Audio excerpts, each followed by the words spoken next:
এই, তোর দ্বারা কিছু হবে না। ওকে দেখ, দেখে শেখ, কিছু শিখতে তো পারিস। তোমরা একই বেঞ্চে বসো, অথচ ওর রেজাল্ট দেখো আর তোমার রেজাল্ট দেখো। লজ্জা করে না একটু? তোমাদের এই সেকশনটি ছাড়া অন্য সব সেকশন কত ভালো, ওরা কত কথা শোনে। আর তোমরা?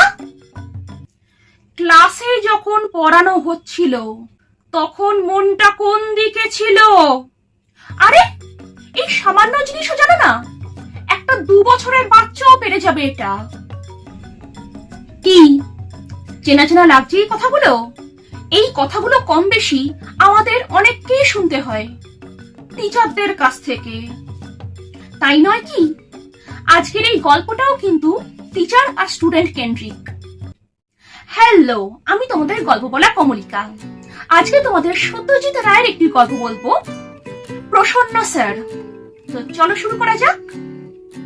এক যুবক, তার নাম অর্ধেন্দু সেনগুপ্ত। সে শিমুলতলায় বেড়াতে এসেছে। সে মাত্র 25 বছর বয়সে ইঞ্জিনিয়ার ফার্মে ভালো চাকরি করে।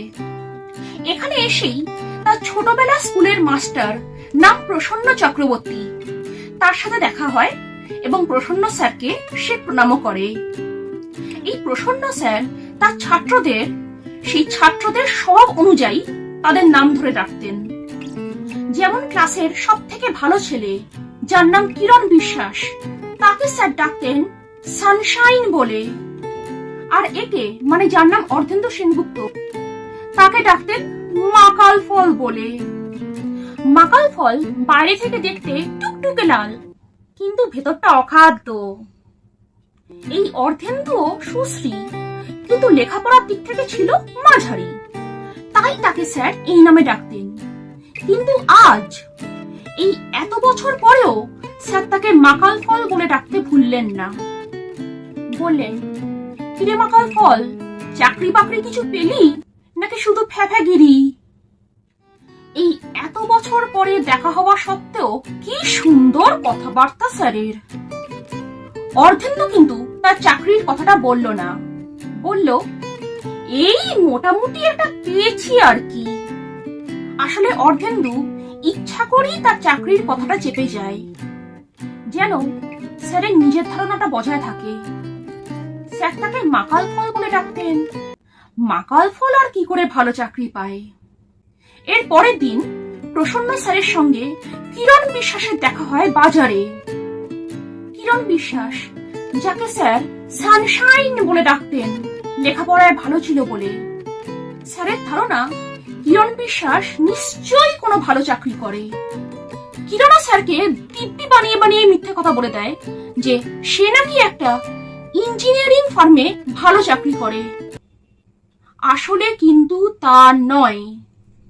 এখানে একটা কথা বলে রাখি, এই কিরণ বিশ্বাস ছোটবেলা থেকে খুব ভালো পড়াশোনায় ছিল, কিন্তু পরে বড় হয়ে কুসঙ্গে পড়ে বদলে যায়।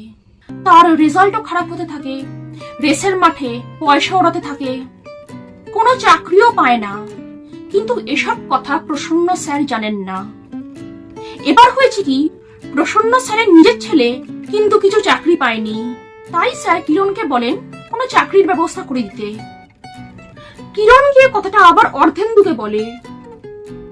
অর্ধেন্দু তখন কিরণকে দিয়ে বলে পাঠায় যেন স্যারের ছেলে সেই ইঞ্জিনিয়ার ফার্ম অফিসে গিয়ে দেখা করে, তাকে চাকরি করে দেবে।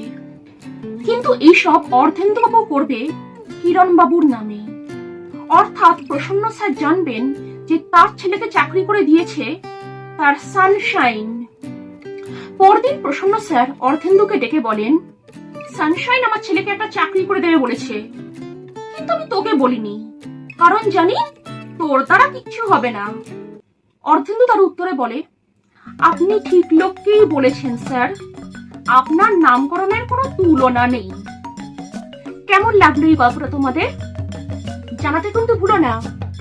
গল্পটি যদি ভালো লেগে থাকে তবে অবশ্যই লাইক, শেয়ার আর সাবস্ক্রাইব করো। আর যদি তোমাদের কিছু মতামত থাকে তাহলে নিচেই কমেন্ট বক্সে জানিও। আমি তোমাদের জন্য আরো অনেক গল্প নিয়ে আসবো।